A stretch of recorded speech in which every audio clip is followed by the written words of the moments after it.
And we're back. Welcome to Doom Orgy. Episode 4. Yeah, fourth episode. Yeah, I would say so. Fourth time really committing to the bit. So It's evening again, which, our third episode was in the morning. yeah, that was okay.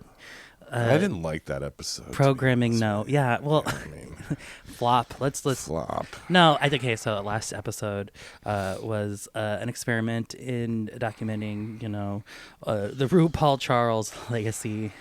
Yes. And we watched the newest season of Drag Race and kind of talked about it. And yeah, no, I was like, what is this, my job? Why am I doing this? Who cares? Who cares about any of this? There's a million queens already doing it out there. And there's better things to. Right. But we're just very I don't contrarian. know. We tried it though, so it's and probably not going to happen again. We're not trying to kink shame anyone ever. No. So if you got off on that, don't expect it all the time. No, I like cultural commentary. I like talking about sure, things that are going on, but it's just also I don't ever want to chase just the gay guy clout. Yeah. Sure. Even though as like a gay guy, I like have so much clout and I invented so much clout and but that's not what I'm in the game for. You're not in the game for that. It's not my livelihood. No. It's my hobby. No. It's for fun. Yeah, being gay is such a great hobby. It should be. It should just be a hobby. Yeah. It shouldn't be your job, everyone. Wow. So great. Yeah. Expensive. Being gay? Yeah, being gay is expensive. But being queer? Actually. That's free, baby.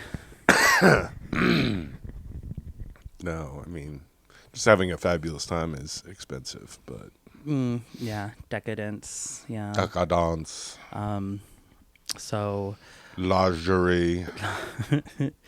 Yeah, but do we have any what are we talking about? What's the point? Well, yeah, since Saturday, it's Wednesday, the 13th.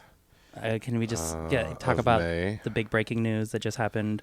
Season 50 Survivor. Can we have We're going to go from one reality show to another reality show. R.I.P. Sari. So if you don't follow Survivor, it's over. It's officially done. Put it out of its misery. Yeah. Jeff Probst Retire, bitch. Yeah, Jeff Probst, off with his head. That's what I'm saying. She's out of control, an egomaniac. So it is currently the season 50 of Survivor is happening, and tonight fan favorite Sari Fields, who is a legend, and she went home tonight. This final 6. I was rooting for her, so. No, we all were rooting for her. We've been rooting for her for 20 years, and she deserves so much better. Just hurts. From Jeff Probst and his patriarchy bullshit where he thinks this is a man's game and women, you're allowed to participate, but we're really going to stack it in favor of the men because this is Survivor. This is the real world. I think Jeff really thinks that well, this is how it is. Men are in control and women, good luck, Wow, yeah. So, no, Jeff Probst, Public Enemy number 1, new segment, Public Enemy, Jeff Probst. Jeff Probst. Fire him. You're a menace. Oh, his latest interview he did, he was essentially just double down on just people don't know what they're talking about. We know what we're doing. We're really smart at it, and we get it. And I just think that rude. And just sounds like, an old man who just can't let go or can't.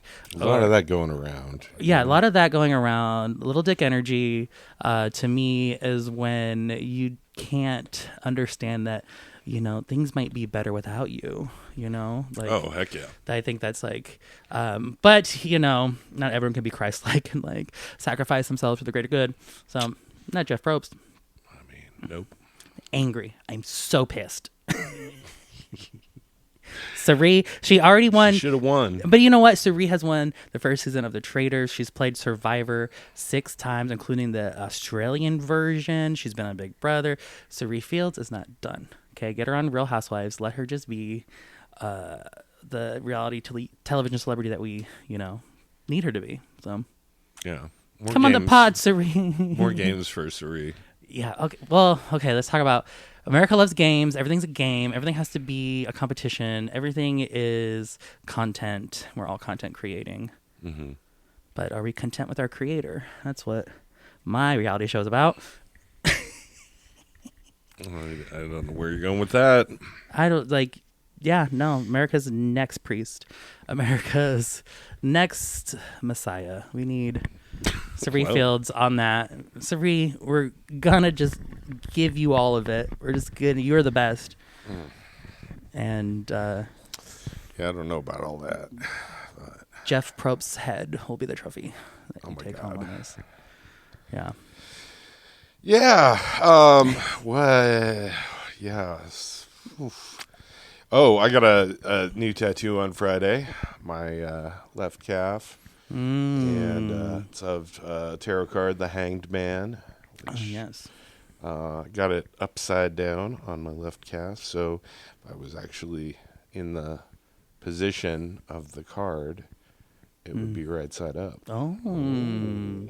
What is it? I guess, I mean, I know. It's a card about perspective. Perspective, and also being zenned out where you're at. I've always identified with it. It's one of my favorites. I mean, this is something that I know. Like, yeah, I know. Yeah. I know, babe. Baby, I know. Scapini Tarot is kind of the card style that I went with. Look it up. It's a gorgeous set of cards. Okay, so I guess, do you want to reveal your 5 tarot tattoos? Is that how many you have? 5? No, I think I got like 9 tattoos in Well, total. I'm just thinking tarot. Well, 1, 2, 3, 4, 5. There's quite a few, but I don't want to reveal Oh yeah, them I can't all. see. I'm just saying this is like a new. Oh well, I don't know how much you're sharing. You're the one who's talking about your new tattoo. Well, yeah. I got. Let me think. 1, 5, 6. I mean, yeah, pretty much all of them are tarot related. Even the mushroom, the 1-up mushroom, kind of represents the magician. You know what I'm saying? I will call foul on that. Well, I think that it does stand out from everything yes. you have. Oh, yes. I have learned to love it. Don't you just love when your spouse is just like surprise you with a tattoo? A neck tattoo. But I support you. I really do. Thank you. I was thinking of tarot. My tarot findings for the week, King of Cups have been coming up. Like, I willed that one. I mean, okay, so anyone listening to this, like, you already know that, like, we can summon, like, what we want through the tarot. Like, we're pretty good at that. Yeah. And so Cartomancy. I was like, King of Cups came up naturally, like, just during my day, because I found that big bowl for you. Remember, like, you're my King of Cups. And then I was like, I'm going to do a tarot reading, and I'm going to draw King of Cups. And I did for the future. Wow. So, manifestation is real. I mean, people think, and the thing is, like, I don't mind saying it now because I have come to believe that no one believes me. I think a lot of things that I say, people like have doubt about, or like they think that they're crazy. I was like, well, look at me now. I called it. I'm really good at playing cards. But King of Cups, and what that means, I forgot what the internet told me about it. But yeah, like, you tell me, King of Cups. Well, it is oftentimes associated with an individual who's got mastery over the emotional realm and fully has control. It's, the cup suit typically deals with the emotional quatrain of our lives. And the king of that suit is just kind of mastery, or invokes that, as a water sign, as Scorpio. It's a card that I closely strive for, I guess I should say, and I identify with that card, or I try to identify with those ideals. But yeah, as far as like, I don't know. That's what I got off the cuff. Well, okay, so how it applied to me, because I can talk about myself here as my podcast. Just really understanding or believing that, like, yeah, I am in charge of my emotions, and I am allowed to to breathe in the way that I need to breathe, and that I am in control, and it's gonna be okay, and to be able to possess all your experiences and selves and versions and emotions, and it's gonna be okay. That's why I like tarot. For me, it's not like I'm telling the future. I think for me, it's just like a mirror, and it's an opportunity to look in a mirror and be like, okay, well, how do I relate to these basic rules of reality? Like, I'm like, tarot is just like, it's all just tropes. It's all things. It's just a mirror. Like, you're a big fish in a small pond, baby. Yeah. Speaking of segue, I don't know what's next. So we're still figuring it out. So like, we don't have like format or, but we got love for each other, and I think that is what we could talk about. Quite a few topics though this week, because there was a primary. Yeah. Unfortunately, I cannot vote in the primary because I meant to change this, my political party, but I'm registered with the Marijuana Now Party of Nebraska. So that was around the time you got that mushroom tattoo. Yeah, it was a crazy summer, wasn't it? I think I support your political affiliation. Doesn't matter to me. No, I mean, I'm fine with just voting in the general, which I do intend to, and as much as we have a democracy right now, I suppose. Well, I know I do try to take advantage of it. Not that the Voting Rights Act wasn't gutted, but it's one of those podcasts. Fuck SCOTUS. That's my hot take. God, so the hottest. Wow, like I'm chilled. 6'3" bitches, fucking bitches. I hate you all. Dusty ass fucking cunts up there. Yeah, someone's got to say it, right? Fuck you, SCOTUS. Yeah, he's in the Marijuana Now Party. Okay. Yeah, well, fuck them all. No, but not all of them. Some of them are all right. Well, I was gonna say about your political affiliation. I don't know. I think that's, to me, is a proactive way to protest, and it's about like aligning yourself and identifying yourself, like, because you're not like complicit with just a party line. It's very Dan Osborne-esque. Oh, Dan Osborne. I do like him. I mean, I don't know enough about his platform. I just know he's running as an independent because he's like, dude, I don't want to be a Democrat, and I get it. He is okay. So fucking Chuck Schumer. Dan Osborne he's Nebraska. Tire baby. bitch. Like, that's another one. Well, can I wax poetically in Dan Osborne for a second? Sorry. Go ahead. I'll let you cook. Okay, thank you. Chef's son. Chef's in the house. No, I think Dan Osborne needs to win, could win, should win, because I think he is like Nebraska ideal, to where like he's just so like this maverick, and I hate using that because I was like a term that like maybe John McCain used or someone, McCain. Which to me is like him trying to neutralize this type of persona, which I think is very Nebraskan, to be like, yeah, don't tell me what to do. Like I live here because I decide I'm the boss. And I think there's a lot of people that like we respect for each other, I think goes so far that it's not about like left and right. It's about like Nebraska or not Nebraska. Like we can align behind this shared sense of home and community. Well, a really interesting thing, though, too, just if you have no context for this election, there was basically a Republican plant who was running as a Democrat, but like was a preacher. I love all it. right, this whole life. story. Oh like, my God! He was at the Republican conventions and doing all the Republican things, and then registered as a Democratic candidate, and so. I forget this hero's name. What's her name? Cindy Burbank. Oh, thank you. Okay, so Cindy Burbank ran as a Democrat with the intention and like has made it known for Dan Osborne to replace her. So Dan Osborne didn't run in the Democratic primary because he's not in the political party. Cindy Burbank ran in that place. And she won. So I don't like, I think we can do this. And like, there's already all these think pieces of like, what's Nebraska doing? Are they figure something out? And I'm like, yes, I think we can do this. I think we can, I think words and titles are just that. And so if we can start stripping away, like, okay, what are even Democrats? What are even independents? Like, I just hope whatever Dan Osborne is or does, he doesn't turn out like a Fetterman, fucking Fetterman. Yeah, well, I 6'8" lurch, motherfucker. I think that is a Have another concern, stroke. and I think that is, the intentionality of position where not, to not be in the party, just like, shout out to Megan Hunt, who is also an independent and not.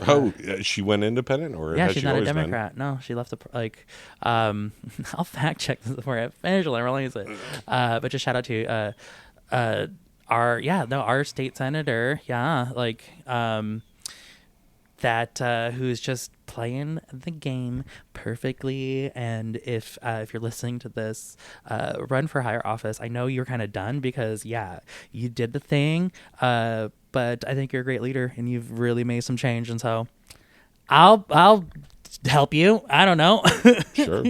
Go Nebraska politics. Yeah, no, I think I was like, I don't want to say any more about other things. Oh, well, I can tell you that this is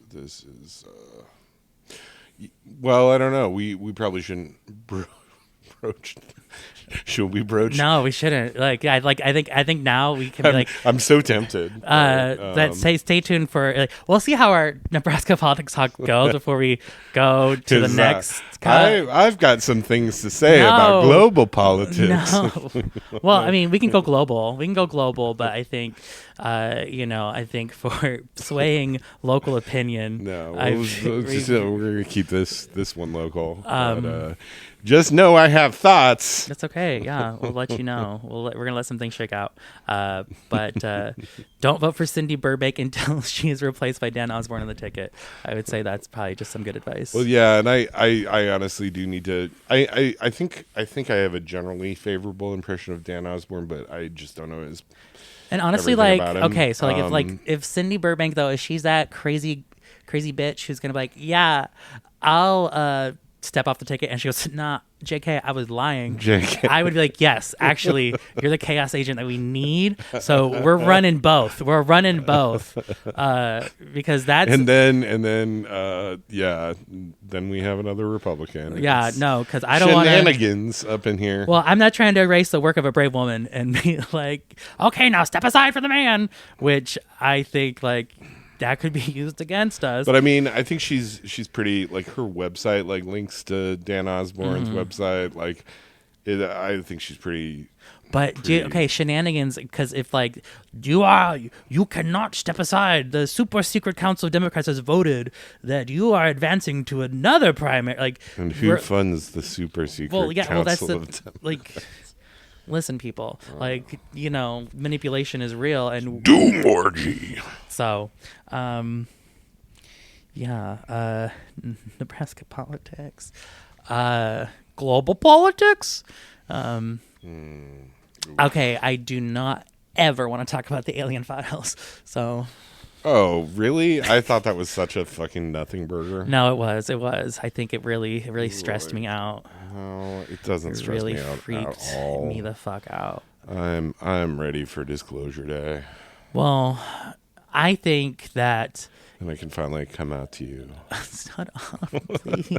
No. Okay. My husband, for context, my husband has a real, ever-present fear of aliens. And as a child, he was forced to watch horror movies, and it probably shook some things loose because he does not like when I talk about scary stuff or try to listen do anything like that. If you've learned anything about epigenetic DNA and trauma and quantum physics, what I'm afraid of is what I will experience. Okay. No, I'm not manifesting. So that's actually the thing is, no, we are alone. We are alone. And there's nothing above us. There's nothing below us. It's this. Nothing more, nothing less. So, but I do think, okay, so I think Disclosure Day already happened, and that was the Epstein files. That was Disclosure Day. And ever since then, like, everything else, like, Fuck all these pedophiles. Well, everything else is just, like, there's just so much plausible deniability, and, like, doesn't make sense, but, you know, like, the picture that I could paint from the Epstein files is different than the one in the Alien files. Alien files, I'm like, oh, they're just fucking with us. Mm-hmm. Like, Epstein files, I'm like, oh, they no. fucking with us. Yeah, no, actually, the revelation of the method is real, and they did it, you know, like, vampires got to tell you they're a vampire. That's how they get you. Just don't invite them in, folks. Yeah, keyword, please. So, yeah, protect your peace. Don't read the Alien files because I don't want to know. I'm okay. It's all good to me. Mm-hmm. They can keep going. Just fly to Mars. Fix that. Fix what you did there. Did you know that Mars, and so this is alien history, it is believed that there was an atomic war on Mars. Oh, yeah. And that is why it's red, and that is where we came from. That we are the battlestar Galactica. So that was Disclosure Day, actually. Sure. That. Well, did you see the thing about the hidden library under the Sphinx? No. That has all the records lost from Atlantis. Okay, so this. Yeah. I told you about Project Bluebeam, right? Oh man. Okay, so I don't want. We're getting spicy right off the bat. Okay, so. In my earlier days from lurking, I've read lots of things. I've done research in the esoteric, the occult, the conspiracies. I did check out that Blue Bean thing, and it seems like there's some, it gets the wrong sort of traction for something I'm interested in. Well, there's one thing. So there was a checkpoint, and it was said that once there is something discovered under the Sphinx, that is a signal for another step in this process. Maybe it's the Akashic records. Well, it's just like, no, they know it's under the Sphinx. They've been known. Nothing is new. Nothing has been discovered. I mean, I would imagine like, oh, you mean that they already done had hers. Well, I think so. With AI, we are going to unlock this new level of human intelligence, and that is actually just the disclosure of all the esoteric knowledge. Like, actually, magic has been real, and you've all been manipulated, and actually, all you need to do is just sun your butthole, and you'll live forever. Yeah, that's all you have to do. Perineum. And everything is cancer. We're sorry. We now have AI, and you don't have to work. But you never die. And now, I think that utopia is only possible, though, from just like this brutal chaos. Mm. I mean, is that utopia? I don't know. But I think that's what will be sold to us as. Wow. Deep thoughts, man. These are basic thoughts. What are you talking about? Well, no, I mean, I just also want to take a break. This is a cigarette break friendly podcast. Yeah. I mean, we're in the living room, and so I don't like to smoke in the living room. Yeah, good. So yeah, go ahead and take a break. Maybe we'll move it outside. That might be kind of fun. Do it on the patio. We'll go set up the lights. We'll see we'll see about it. Okay. Okay. And we're back. Welcome back to the Doom Orgy. From our patio. Well, you can lead the intros. That's. Oh. Well, yeah, really? I like it. Like. Oh. I feel like when it's like we're back to like you know. So yeah, take the lead. Sure. We're now on the patio. We have nice string lights out here. Good ambient lighting. I was thinking it reminds me of the Leftovers series finale. Just the scene that takes place in, I think, Australia, and yeah. It was the Leftovers. That's a Leftovers good show. season 3 series finale. Wow, that's one of my favorite all-time episodes of television. Do you think it could happen to us? What? What happened in Leftovers, where like the 2% rapture, the rapture scenario. What's your take? Well, I don't want to spoil the Leftovers. Oh my for God, anyone. it's so old. It can be No, spoiled. because I mean, That's like central to the premise. the way that it wraps up all the like mystery of the show in that episode. Yet also like she climbs a hill to save a baby goat in the pouring rain. Like it's just fucking great. Well, yeah, no, I think it's okay for people to know the story that they're gonna be in for, and Oh well, 2% of the world's population just disappears. vanishes. Like talking about our time wars, I think that is just one of those scenarios that we should prepare ourselves for. You know, just like that Just in case. Malaysian plane that they disappeared. Yeah. Like that was you know about that, right? Well, I don't know the flight number offhand, but I know there was a Malaysian plane that disappeared, They never found or well, whatever. they disappeared it through a black hole. The anti was a yeah, no, I've said too much, but just Google like yeah, no, it was a deep state revenge because there was like 6 or 7 Chinese scientists on it, and so we used some alien technology to transport an object, and that was the test subject. I mean, that's not how I typically think black holes work. I mean, I don't know the exact sciences of it, but they just like had some little orbs go around it, and it whoop. Voop. Yep. And there's footage. Oh, is there? I mean, in the days of AI, like you can't believe anything. But no, this is like it's one of those things. Like this is a little too real. This is like, like this looks like leaked footage because it's. But is that the disclosure day when it is like, this is the stuff that we actually have. These are the weapons. This is the shadow play that we're playing. Could be anything, really. I mean, because where did the plane go? If not wormholed. It was wormholed. That's the word. Wormhole. Oh my God. I couldn't imagine. But the thing is, I don't think you would know because the wormhole isn't like you go through a tunnel, like a slider situation, I think it is just like your outcomes change. So I think like, oh no, it just, they made it to where they're going, and in our reality, they're gone. And that's it. They're fine. The leftovers, they don't know. Oh. Yeah, I think that is like happening more than we realize. Wow. Terrifying. May we be so lucky to never be on the wrong. Well, okay, the quantum, like where you like just you just can't die because you just go to the next version of yourself that survived.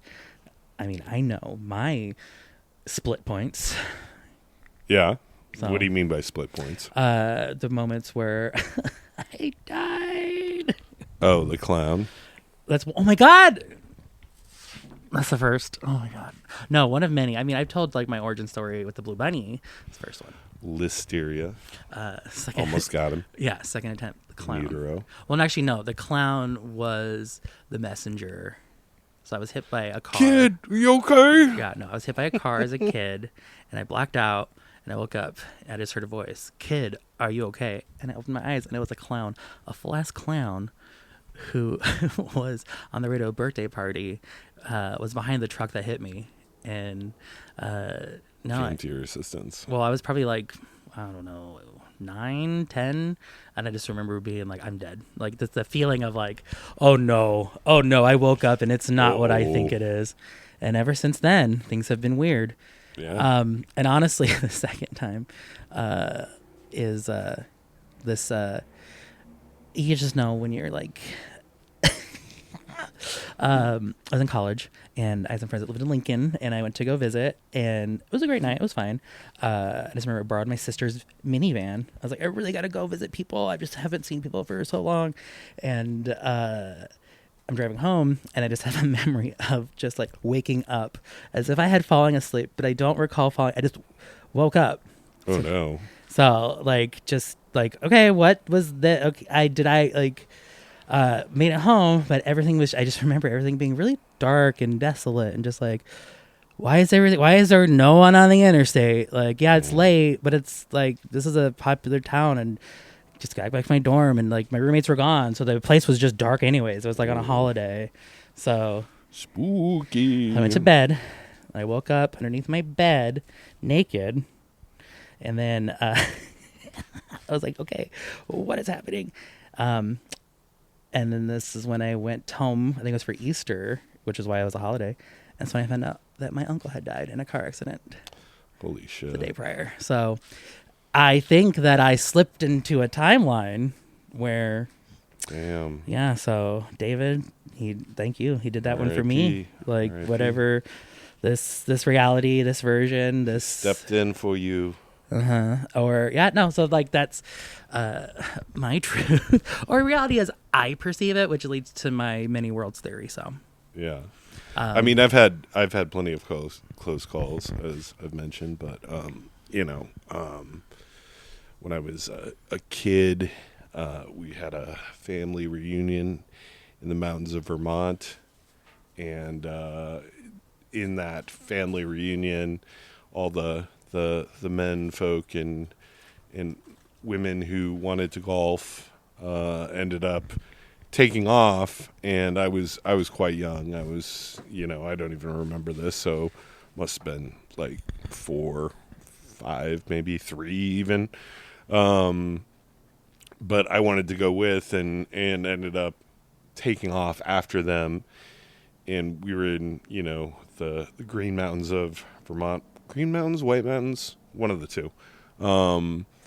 But yeah, they found me on the side of the road, like, crying, way far away, but like I tromped through the woods, and all my aunts and everything were searching for me, going crazy, and yeah, it was a whole big to-do. Yeah, that little boy. A lot of close calls. Version of somewhere that little boy didn't make it. Mm-hmm. No, that's just reminds me. It's funny. My dad has a story where he wandered out of the house in a winter during a blizzard, and like the police found him, and it was like in the paper, like boy walks out of house during winter, and so just something about boys just wandering away from home. Like, gotta love them, Yep. So, well, I hope that we don't slip any more timelines. We will constantly. Like, it's not. Yeah, I think it happens quite frequently, actually. Well, it's all about riding the wave and just like knowing the truth, and just that's it's like, am I a Gnostic now? Like, because I think when people. What? Morty's like, stop! You said too much. You're crazy, Dad. Don't tell them the truth. They're not ready. Okay, Morty. Yeah, sorry. I was gonna reveal my Gnostic knowledge, but Morty says it's not the time. Our production assistant is giving us the... He's like, you've already said too much. He's like, the aliens are already picking up the broadcast. So please. Good. No, just thinking like, I think when people hear like Gnostic, they think of like agnostic, which is like, I just like, no, but like the Gnostic tradition, the religion. Are you familiar with that? Like a little bit. Gnosis is the Greek word for knowledge. Mm-hmm. And I mean, I've always identified as agnostic, just from the sense of I have no certainty about the universe, and I know my perspective is limited by multiple factors, and I can't claim knowledge that I mean, I can claim knowledge, but what is it? What is reality? The nature of it, etc. Well, Gnosticism tells us the nature of reality, the knowledge. Please enlighten me. Okay, so Gnosticism is the word for knowledge, and the knowledge is, always alluded to that, like, the snake told the truth, or like, what did the snake know? What did the snake tell Eve? What does the fall represent? What is, and so in the Gnostic tradition, it is the true knowledge of the earth, which is that, how do I explain this without sounding so fucking crazy? We're just talking theory, right? So So the basis of this is the Demiurge. Do you know of the Demiurge? Isn't that like just another word for God or the creative primal force? Well, it's not just another word. It's the Demiurge. So, basic premise of Gnostic is prison planet theory, in that we are spirits who are confined to a realm that is ruled by the Demiurge. That is a god.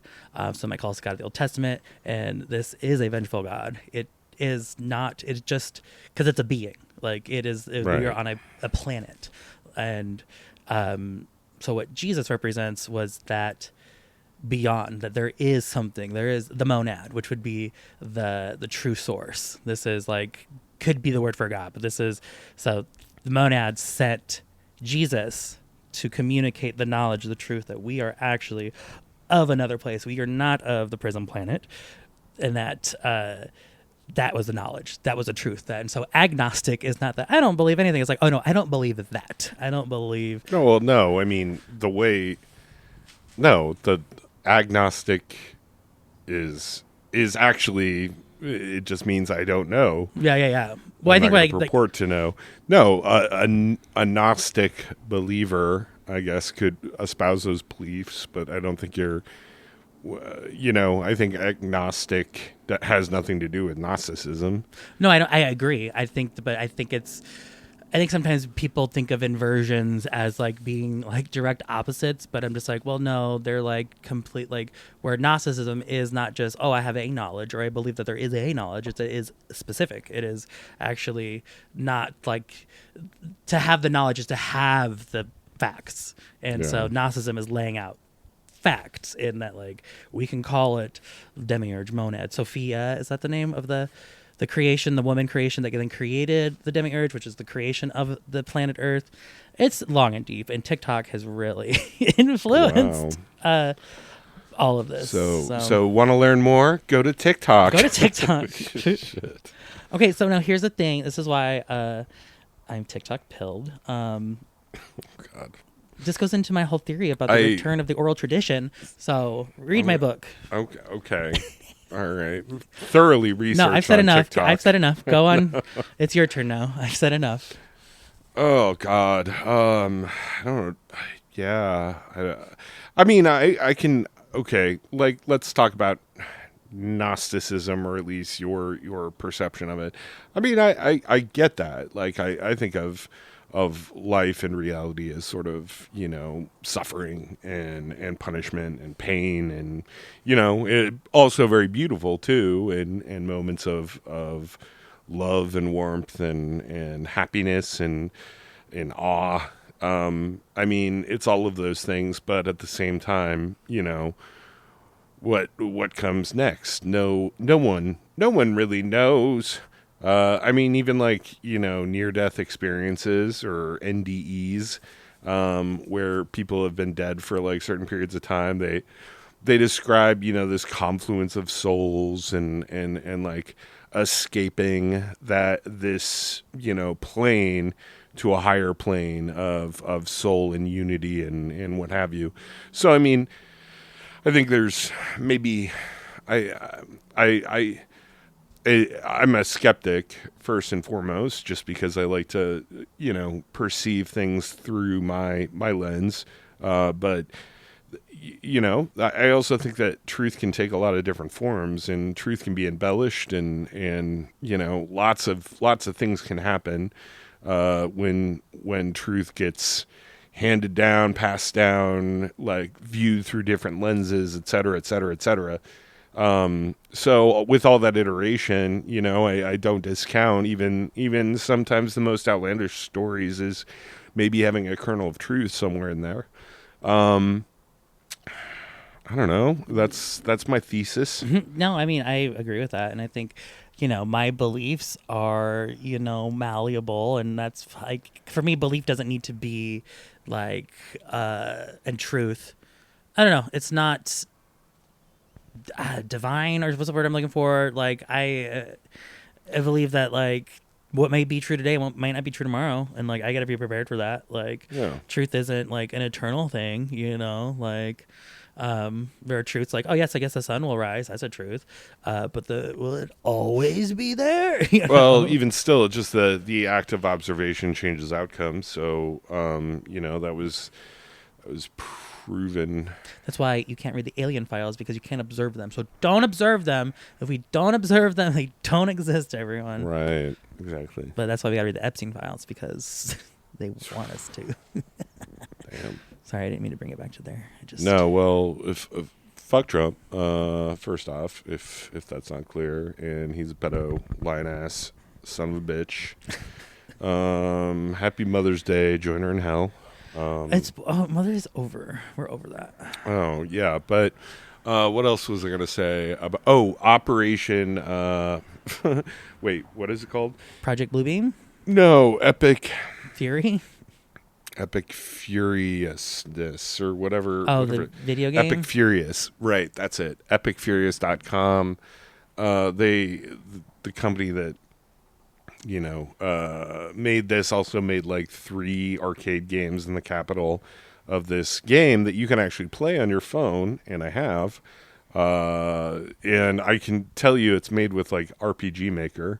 I can see the bones of the program. I'm like, I know this one. I've played this one. It smells like dryer sheets. Did you put a load of laundry on? I think so. Yeah, I don't know. We're also in a neighborhood of houses. That's true. I'm like, am I having a stroke? Who knows? Stop talking about Trump. Yeah, I know.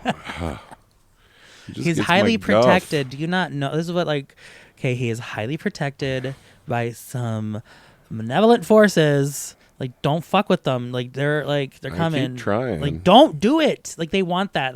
They are looking for provocation. They're ready. Fuck with us is what they're saying. So just spiritually. I don't know. I just think that the time wars are very nuanced, everyone. Sure. But no, that game you showed me, it was cute. It was giving a little liberal slop, in my opinion. Yeah, I mean, it is what it is, but I think fighting Iranian schoolgirls, that was a highlight. Meeting Vladimir Putin as a centaur, fighting weak on crime Pope. There's certain beats that I just kind of appreciate as a appreciator of RPG Maker and what it allows people to do, as well as the creativity and honestly how quickly and accurately it kind of is showing current events, because it takes a long time to make a game. So I don't know if AI helped or what, but props. Check it out. It's free. It's not, and it's kind of funny. I definitely support getting the message out in satire and ridiculing people in power. I think that not to was that liberal slop? I'm well, I'm not trying to be one of those people, but I do think that using various forms of media to critique and subvert is very appropriate. So just don't try to hold Melania's hand in the game, because it will be an instant game over. But you can burn all of the Epstein files if you have the patience. I have not tried it because there were too many. It's those files, they just won't go away, nor should they. Did you know that the files from the year 2000, 2001, they didn't release those? So just put that in your tinfoil hat and smoke it. Oh, so everything related to 9/11 was actually redacted because. Holy shit. Yeah, everybody, yeah. I'm not saying 9/11 was an inside job, but we'll just let that hang there. Loose Change is a movie that I don't even think you can watch anymore.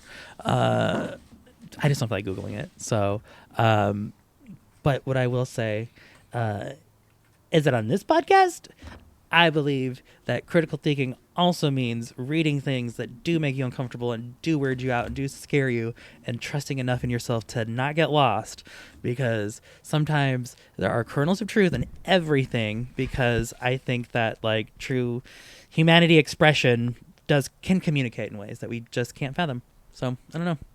I mean, yeah. That's my little soapbox. Welcome to the Doom Orgy. Because time travelers are real. They walk amongst us, and you could be one of them. Hell yeah. Any of my time traveler friends listening to this, like, show up right now. You're late. You're late. That's like a stupid, like, Stephen Hawking was like, I proved time travel is real because I announced the party and nobody showed up. Oh my God. So Stephen Hawking was on the island. Yeah. And so what? Okay. Not to defend Stephen Hawking, but he could be like a victim. He couldn't like escape on his head. He couldn't move. He couldn't get up and just walk out of the room, people. Stephen Hawking, I think, was just like purposefully like bullied, and they just wanted to like make fun of this guy. Like these people they're not like trying to be buddy with Stephen Hawking. They know they can put him in compromising situations that he literally can't do anything about it. He can't fucking move, people. So leave the guy alone. His theories. Okay. Like his theories, like, because it's the attack on truth in academia. Like, yeah, actually, let's kill all the scientists, and then we're gonna make that everything Stephen Hawking said isn't true. And so that way, these little people, they ain't never gonna get smart. They ain't never gonna get off this prison planet. Nope. Demiurge is telling us to keep these people on a prison planet. So that's why I'm a Scientologist at the end of the day. I was gonna say, like, yeah, I was listening to the Gnostic thing, and like, isn't that kind of Scientology or something? Yeah, because L. Ron Hubbard just took it and capitalized it. Yeah, He like L. Ron Hubbard is like also he's a bad faith actor. So in all your TikTok wanderings, do you ever watch the Scientology speedruns? I've seen those. Yes. What do you think about that? I think it's great. I think that I support the youth in investigative journalism.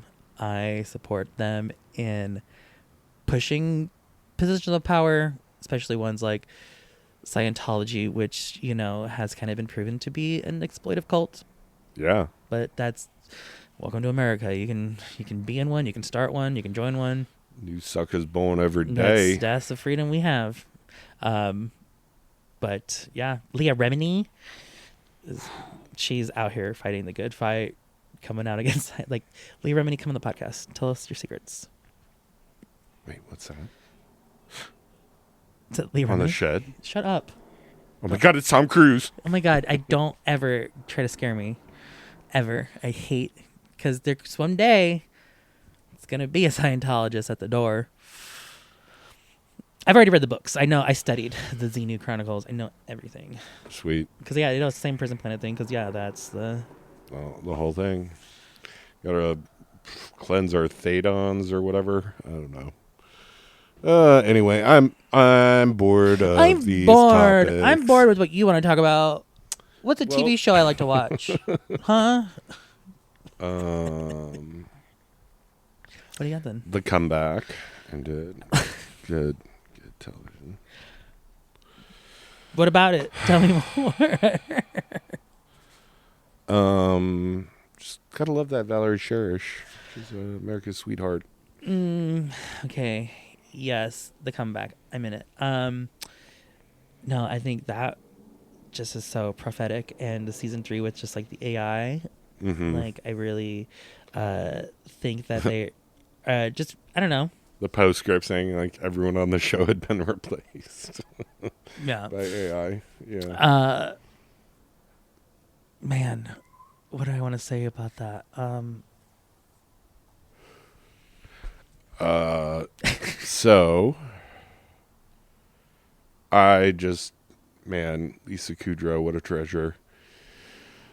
No, I don't know. You were watching Euphoria, and you love this last episode. Yeah, no, I did. Like, tell me why. Well, yeah, you took a nap during it. Yeah. But no, I think Euphoria is a really good show, and I don't think it's deserves all of the negativity that's coming its way, because people are just This latest episode was like one of the poorest reviewed. Okay. Well, this episode, Maddie and Cassie are just down bad baddies, BFFs, and I think Sydney Sweeney is doing an amazing job. She's an amazing actress. She's really good. She, her physicality, and I think everyone's like, oh, it's just another humiliation ritual for Sydney Sweeney. She's got to show her tits and she's got to jump around. I'm just like, I think she also is a professional, and like she can just like rationalize it because she's getting paid a decent amount. Like it's, and the whole commentary on the OnlyFans culture, like everyone needs to be famous. Everyone wants to sell. Like it's bad. Like the youth are in danger. Grist for the mill. Yeah, no, it's Show your bodies online. well, they just know that they are like forever in chains. Put your money in the spank bank. Like there's no escape from the prison planet, and so you might as well just rub one out on the internet because it's all there is on this prison planet. So get your OnlyFans, like take these, commodify every intimate moment because that's all you have to yourself, because everything else is already bought and paid for. Yeah. I saw somewhere that she wasn't really acting this episode because she's already kind of MAGA and Oh my god. whatever. Leave Sydney Sweeney alone. She wasn't acting. She was acting. Acting Hey, is like, hey, man, it's not. It's punching up. Honestly, okay. Why we gotta punch a woman? How about that one? Okay, got you. I just want to destroy something that's beautiful. I just want to enjoy things that aren't real. Like it's not real. It's fantasy. She's acting. It's like to act is to be not what you are. Sure. And like No, I'm just. no, I know you're playing that I don't role. fucking care. But yeah, no, sorry, I'm on my Euphoria kick, and I'll circle back to come back. I was just not in my TV zone yet, so now I'm in. I think Alexa Demi is amazing as Maddie.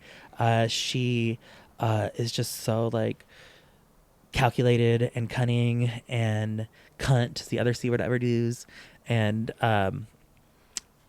she's just like every badass student I've had that I was like, you're gonna be okay, you're gonna make it, you're gonna thrive, you're gonna own this world. That's all I can just see, like in that.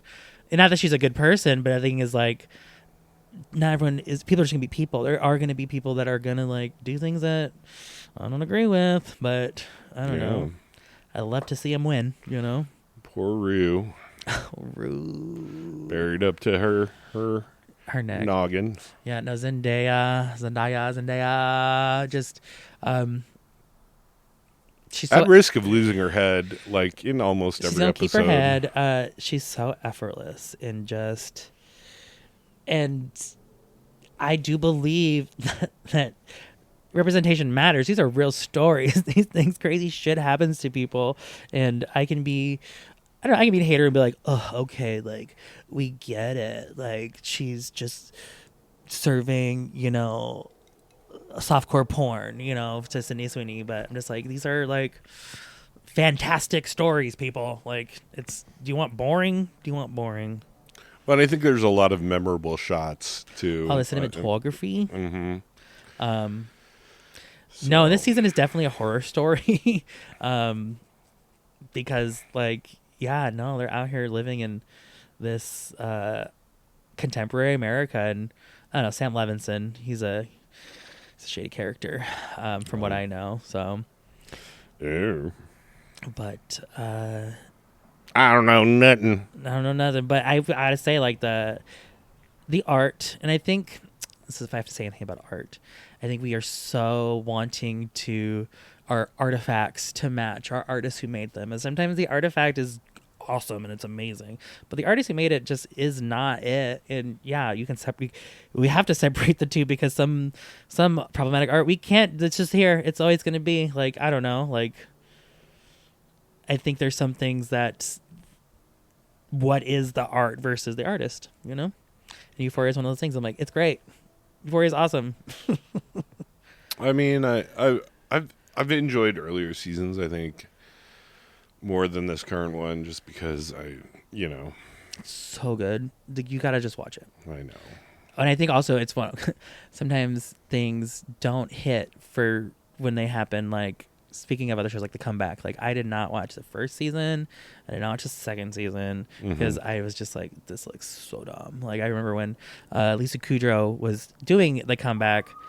I just remember being like, you were just on the most successful show of all time, and you're gonna make me believe that you are having a comeback. And like, so that was my own like Euphoria hater for Lisa Kudrow's comeback. Well, I'm not saying I'm a hater. I don't know. I don't care. Okay, what do you care about? You need to have it. Just to have. You gotta just. Even if you. I'll care when I just I don't know. It stresses me out. This is why we can't have cultural commentary, because it stresses. You just hate when I'm right. No, sorry. I'm a news junkie, so. Am I a Maddie or a Cassie? Which one are you? Which character from Euphoria are we right now? I'm giving very Maddie vibes because I'm owning it.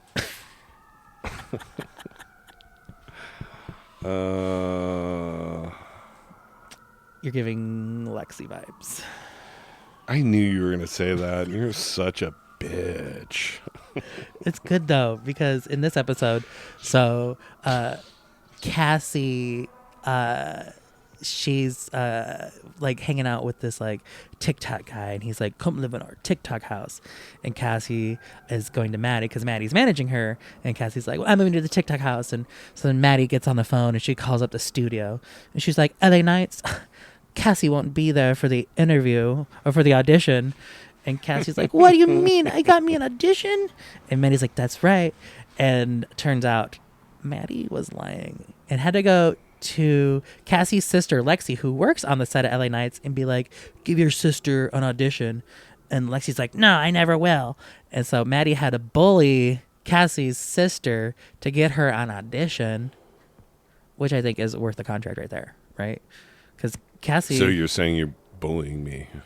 No, what I'm saying is I'm going to get you to sign a contract by bullying someone in your family that you could have just, the two of you could have had the conversation. But you said it was Lexi. I'm the object of the bullying. Okay, yeah, I'm going to bully you to get your sister to sign a, there you go. I'm going to bully you to get your sister to sign a contract to my benefit. The talented youngest one.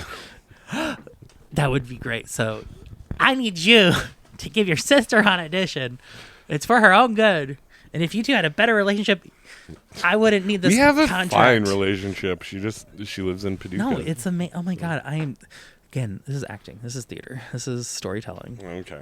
I hope that followed and tracked. Euphoria and reality intermingling. Yeah. Because we are all living on the episode of The Comeback. We're all being observed from multiple surveillance points, which I really liked about what The Comeback did. Just that augmented hyper reality of just shifting between, audiences and perspectives and viewpoints. So I hope that Lisa Kudrow wins the Emmy, but everyone thinks that Jean Smart should for Hacks. Oh yeah. Which, I mean, but who? Okay, has either of them won for that before? You know what I mean? Give it to Sydney Sweeney for her role as Cassie. Oh my God! I think that's a different category. God, right? No, this is a it could be comedy. Okay, Euphoria is a comedy. This is the biggest upset that's going to happen. Is that Sydney Sweeney is going to beat Jean Smart, Lisa Kudrow, Keaton Brunson. Who else could I throw in there? Oh, Caitlin Olsen. Kathy Bates. And unfortunately, I forget the actress from Elsbeth, so that she did not get nominated. This is your fantasy, fantasy lineup where no basis in reality. Well, I just love she's like, it's just Cassie. That's my handle. Like the way she said that, like when she got like snapped by the paparazzi, like give Sydney the Emmy. Yeah, sure. doesn't need to be a Sydney Sweeney podcast, so I'm not trying to be, but you know. But Sydney, if you're listening, come on the pod Sure, and let me know why I should like you. Yeah, no, I think you would love to hang out with my nieces. I think that'd be great. Like, oh my God, can you imagine? Like, please, like, hang out with my, like. What if she's like really into that idea? Like, then they could hang out with JoJo Siwa, because there's a degree of separation there. So we get Sydney Sweeney and JoJo Siwa on a project through my nieces. Because they're power players, just like Maddie on. They're my nieces. My Maddies are my niece. They make things happen. JoJo Siwa and Sydney Sweeney have to battle it out as audience members throw fish at them.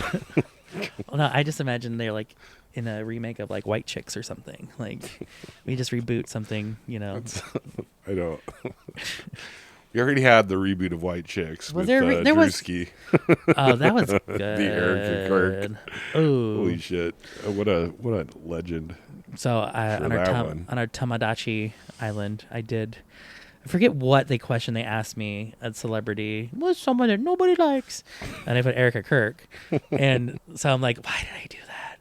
I don't like it, but I do respect. She's gonna glare at you. Well, at Erica Kirk. She's glaring right that's now. That's fine. She's glaring at a lot of people.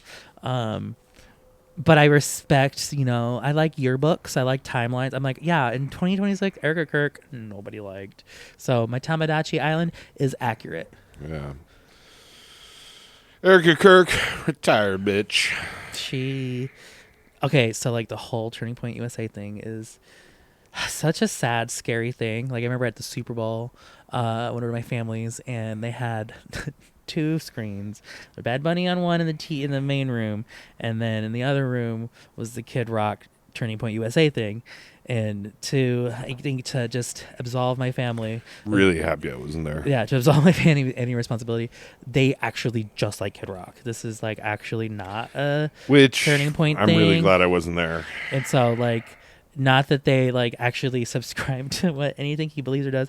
They just like the music. This is a music family.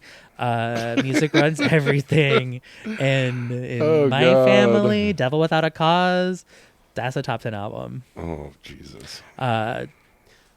Jesus is right. So anyways, they had they watched it, and even they're like, what it? Okay, like classical? Okay. Like, yeah, I guess cool to be, like they could understand why they were doing it, but it didn't hit with them. Like they didn't get it. Meanwhile, they're missing great things happening with well, Bad it was Bunny. like I said, there was half the family was in one room, half the family was in the other one. Yeah. So, but it was like with the Erica Kirk thing is, I was very easily able to explain to my parents about like, oh no, this is a huge, just I shouldn't even say what it is. Why am I going to go there on this podcast? What, it's all. I don't know what you're referring to. Just deep state, true Sure. intention, who's really in charge, who's really occupying, like, the government, like, Or occupying stolen land. yeah, like, listen, this is the very beginning of it, so the more you listen, the more I will unveil the secrets, but just basically explain that, like, this isn't real, this is manipulation, this is propaganda, and this is, all external influence, the foreign influence that is Turning Point USA, like, because it is, like, people actually don't believe this, they don't think this, like, they're brainwashed. Yep. Where are we at time-wise? Ooh, 1 hour and 3 minutes. 20 more minutes. Wow. Shit. 20 more minutes. You want to go 20 more minutes? Well, I don't know. It's like, okay, no.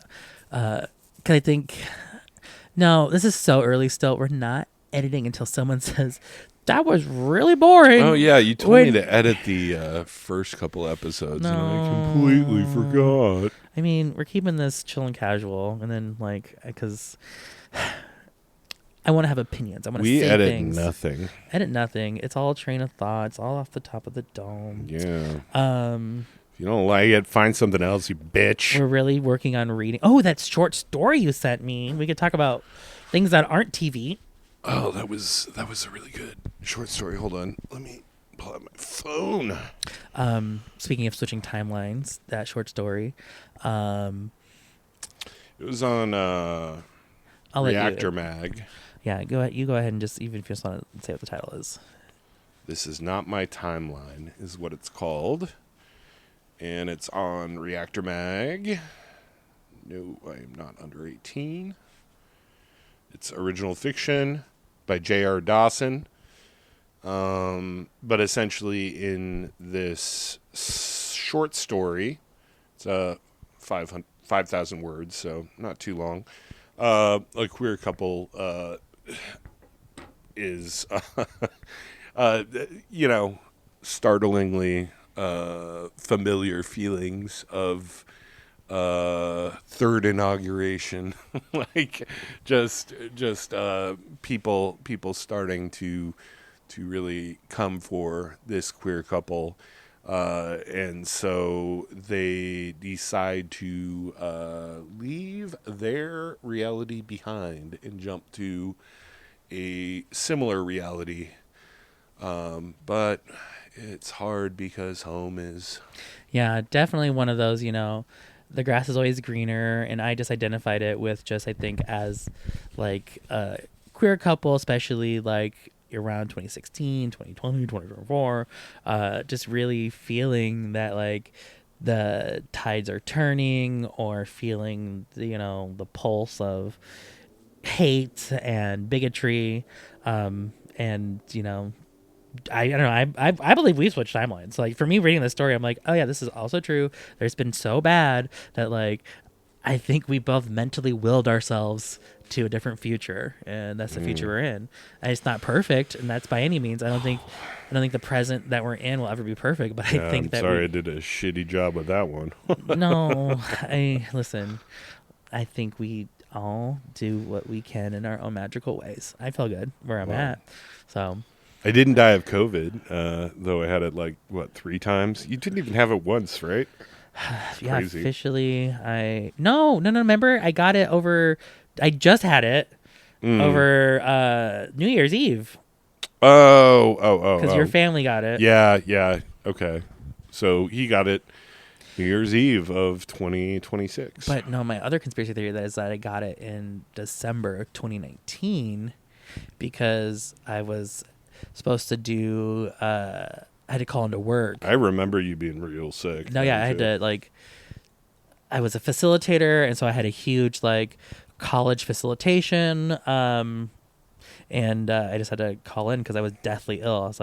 I was fine, and I slept for 15 hours, and it feels like it was COVID. Yeah. And remember, I was coughing for 2 weeks. I just had to really, and so I did it first. Everyone, okay. Patient zero over here. Patient infinity. We call him the Wuhan bat. Wuhan bat.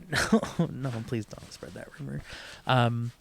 But yeah, no, definitely not. When a sliding door moment. But yeah, that short story, I think, just really. Reactor Mag. They publish short fiction, sci-fi, fantasy stuff. Good stuff. Well, yeah, and I think the whole could you live without me and go to the other timeline? The whole they have to decide do I leave my partner here so I can go home, and to where I don't know, some of these it was almost avoiding inevitabilities. But I'm well, actually there are also inevitable ends, and to what extent do we skip timelines? So just what I mean, what extent do we try to escape our destinies? I don't know.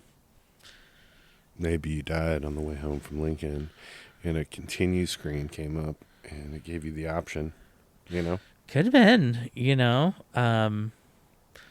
but I do think I slipped a timeline. I have too many Mandela effects that I'm that's not how I remember it. Mm-hmm. Or the timeline is, no, I am dead, and this is an extended dream, and that's why Trump is president, because when I was a kid, he was on TV. So he's a person. He is this figure that has this unattainable power, prestige. Oh, so you're the witch responsible. Yeah, like Get him. There is like, I also think that's how he ascended to power. I do think I don't like calling him a messianic figure. That is not me applying what I think he is. It's me interpreting how other people interpret him. And I think that, like, yeah, no, things he will do will biblically affect things, because people will let this, like, the day that man dies, like, that will be, like, for some people, a religious holiday. I mean, I'll remember that day forever. Well, yeah, no, even, like, to have the passion, the ire, to have everyone, like, people will rejoice, people will mourn, like, that's power. That's what it's all about, Yeah. So, it's just, when... Can we take a quick break so I can get refreshments and collect myself before we wrap this episode of Doomorgy? Yes, this is the home stretch, so Okay. coming in hot. Hunter. What?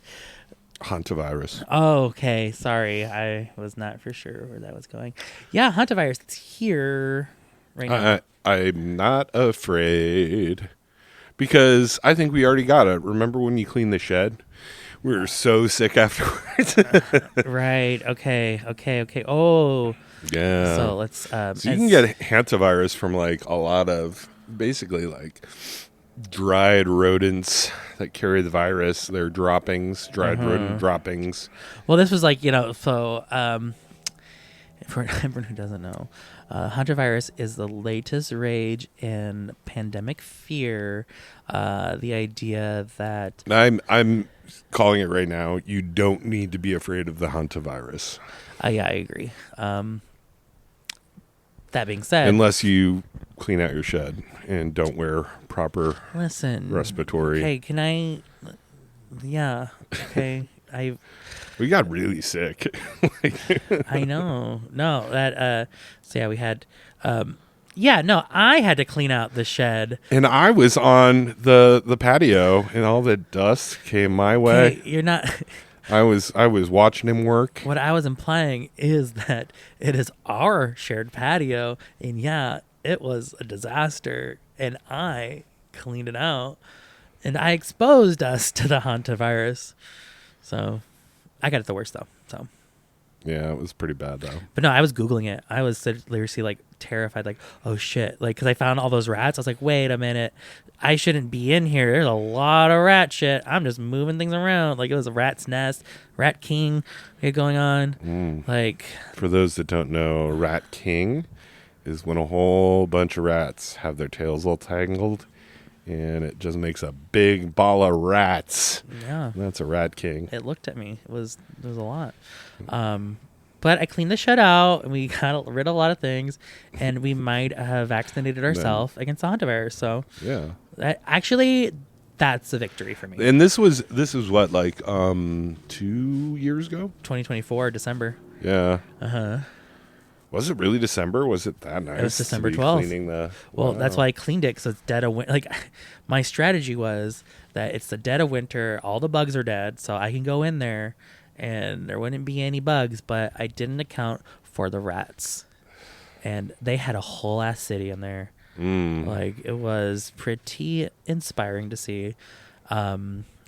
We here at the Doom Orgy podcast So are communing with nature on a daily basis. We'll see if our friends listen. So, a friend of the pod, Becca, she had made some interesting art, I'll say, and I used it for an installation. With the baby doll parts? No, not the baby doll parts. It was a variety of different bottles and vases and containers and jars. But I used it for an installation like in October of 2019, and it lived in our shed since 2019. And I'd always been like, yeah, I'll get it back. But no, it was a little city for the rats. Like they had made nests inside some of them, where it's just like, oh, they like here's where they kept all the newsprint, and over here, this is where the lawn bags were kept in the jars. And like one was like definitely a bathroom, whereas like they're all pissing in this jar, and so I had to remove them. I didn't tell, like, I dismantled their little city, and I felt bad because I never told Becca what happened to all of her stuff. It was just, there's no way I could clean it. I didn't even try cleaning it. I was like, I just have to get this out, and it sat in the backyard for years. I didn't know what to do. I did throw it away eventually, like one at a time. I was like, okay, I'm tossing one in the trash. So Yeah, that's how we all got hantavirus, and they're all in Omaha now. They're here. Oh yeah, because we have that state of the art microbiology. I don't lab. know. Yeah. It's pretty good. Yeah. Don't worry, y'all. Don't worry, everybody. Like it's gonna be fine. It's all just the pandemic. It's all fake. Everything is fake. It's crazy how much the media is freaking out about it when like the chances of this one actually going pandemic are so slim. In my mind. Yeah, and not that I like what do we know? What the hell do we know? What I do know is that I don't feel crazy about it. I don't feel like God is telling me take this seriously the way I did with COVID, where I was like, no. Like I was having prophecy. None now. Absolutely nothing. Not phased. Yeah. Hantavirus? Okay. Sounds good. Please, can we lock down? Please? I would love it. Oh, remember? Another lockdown?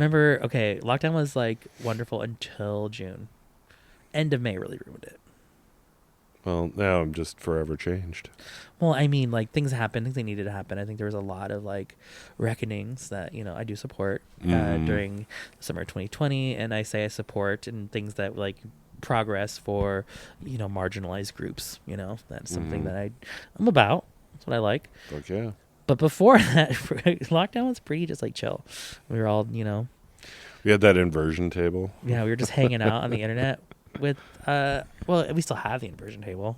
Yeah. We just had it in the living room because there were no rules. And upside down Christmas tree. That was very appropriate because we were in the upside down 2020. So upside down Christmas tree, but only once. Like you can't use inverted symbols in perpetuity. It's very intentional. And so if you are doing a religious rite, an act of provocation or something, hang your Christmas tree upside down once. Just do it. That's my distress signal. That's my like, something right. I'm signaling. But you can't always do that. Like, I don't know. I just think of like flying flags upside down, signs of distress. It's like, it's supposed to like, it needs to be almost like it's an accident, like it's hidden, like, oh, they didn't mean to do that. Like, no, it's intentional. Like, I want someone to notice. Yeah. Whoever, I don't want the Demiurge to notice. Okay. That's what. But they don't listen to the pod. Yeah. Actually, no. In defense of the Demiurge, they're low-key cool. They just are like, I want to be loved. They're like, but don't forget about me. Don't leave my prison planet. Don't you that's forget about me. Yeah. Don't go back to Mars.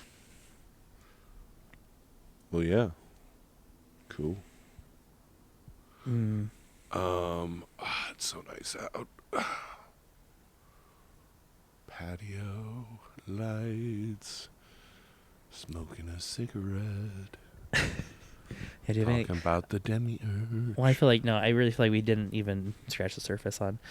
I mean, we have a lot. UAP phenomena, but that's going to be forever. I need to do some more. I need to do my research because they're not aliens, they're demons, and so I need to prepare my argument for everyone. Let them know. So. Okay, JD Vance. Listen. Listen to what? I don't know. Parroting his words. Am I? Is that like? Yeah, he literally said that. Same thing. Well, hear me out, and I'm not agreeing. I think that the powers that be are using mimetic warfare, you know, the idea of just the idea of ideas and thoughts, and like I think demons as in like actual, like how a priest would define demons might not be the same as like, oh, this is an entity that we don't have any other really word for except for demon, like something from beyond, like something from not of this place, alien, like. See, and that's why words are just reductive. Don't know. Word is God. The word, like the logos, the word, like I have a master's in literacy. Okay, this is so important to me. Okay, all right. Well, words and what they mean and the power of our languages, because language is magic. Well, that's why sometimes I speak sparingly. You know, I feel like I was kind of quiet this episode, but you were on a roll. Well, I mean, if it's a podcast, we gotta be on a. No, we can't like. I know. I'm a little sleepy. It's okay. I just a little sleepy and relaxed. And just I don't want to just be. I'm sad about Suri too. Okay. Yeah. Well, Suri will be fine. No. Survivor won't be. So. Yeah. No, it would be nice to see it end. Do I want to go on Survivor? No. I don't want you to. You don't want me to. Why not? I want you to go on the Traders. It's so stressful. And actually, like, it's boring now. I tried watching Traders Canada. Like, they put the 3 seasons on Peacock. So boring. Well, I saw they had a drag queen, though, so at least casting is doing its job, right? Send in the clowns. I was like, I was not, like, nothing. I was not kiki and kakaing. And the game has not evolved. Like, at least with Survivor, at least for, like, first 10 years, like, they were like switching it up like all the time. It was not the same thing. Now it's repetitive, reductive, and Traders is already there. I didn't finish my application for the civilian season because I wouldn't be ready. I would not do well if I went, because I'd be filming it now. Yeah, would be there in Scotland. Mm-hmm. Would you want to be a traitor or faithful? I would want to be a traitor, but I feel like I'd be a traitor. No, I feel like that's the thing. I'm not ready for it, for the experience. Let me just work on myself a little bit. Let me hit the gym because I really don't want to flop in a challenge. Like, that will, what would mess me up is I'm just like, I got really winded. Perilously out of shape. And I don't want to do any bug challenge. But if Sari could do it, then I could do it. So, she did it first. Season 1. That's why she's a hero. Goddamn legend. Yeah, happy Mother's Day to Sari only. Yeah. Should we wrap it up? I think that might be enough. I think we can end it. You just made me think of the fucking story your parents told. Oh, I think that's a whole separate episode. Holy shit. So, Easter egg. No, Easter egg. Should I just tell? Yeah, do it. The story. Oh God, this is. Yeah, because I had people asking about the popcorn bowl thing. People. Yeah. Shut up. That's great. No. So, and to round out our look into Nebraska current events, there was recently an incident at a local Walmart where a kidnapping had taken place. A woman had taken this little boy from a family and wheeled him out of the Walmart in a cart while she was brandishing a knife. And so this lady has a knife and she stabbed the kid too. She cut his face. She didn't stab him. It was a cut. That woman is now dead because the police shot her. And but she was very ill. She was mad. She was a mad woman. And pretty just, terribly sad, just unfortunate scenario. But this Noemi Guzman, I'll say it because she's a celebrity. she had a history of harm. Yeah, history of harm and violence, and I don't know exactly what led her to the situation, but what I do know is that she was kind of on a reign of terror. There was an incident at a local QT where the police had to get called on her. There was allegedly she set her father on fire. And I'd come to find out. So earlier, actually around this time, my parents told me that, oh, we had the strangest thing happen. We came home and there's a woman trying to break into our front porch. And they're like, excuse, can we help you? And she says, well, I've been staying here for 3 days. I need to get in. I need to go to bed. And my parents were like, well, you don't live here. This is our house. And they look in, and there was a pillow and a blanket. She had set up a little bed. And it's a room that my parents just don't use because it's like a porch, you know. It's been they could go a couple days without looking at it. So they chase this woman off. We don't tend to use the front door. Yeah, they chase this woman off, but then they find like a shovel and stuff and by the door. Like it looks like she's coming back. She's coming back to my parents' house. And so my mom tells me the story, and then come to find out that woman was Noemi Guzman. Wow. That after my parents chased her off, she then went to the QT and did whatever If only she did. they'd let her stay. If only. So yeah. Well, here's my theory. She was actually a time traveling assassin coming for me. Oh, and so as I told you, and so that's why she stole that little boy. It's because she thought it was me. Okay. And so she was. You look this just MK like Ultra agent. She's really fucked it up. And it was a little blonde boy, but my father is blonde, so the intel she received may have been incorrect. There's a universe where I am blonde. Okay. Wow. But she was turning tragedy into conspiracy. I'm just connecting the dots. So what I'm saying is that I'm a vortex of chaos. Well, my parents are. So I am by proxy because I am their son. And so, so thanks to everyone who really protected me from the time traveling assassin.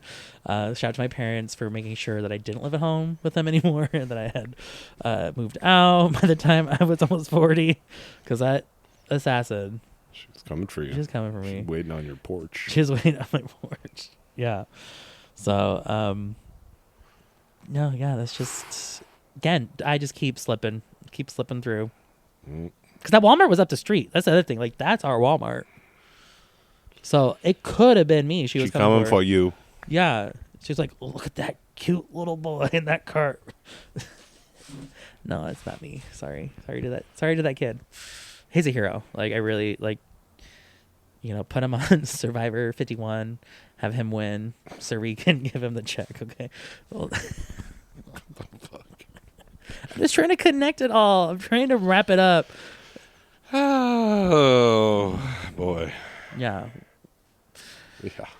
Well, and on that note, I guess it's time to go. Thanks for listening. Bye. Bye. Doom orgy.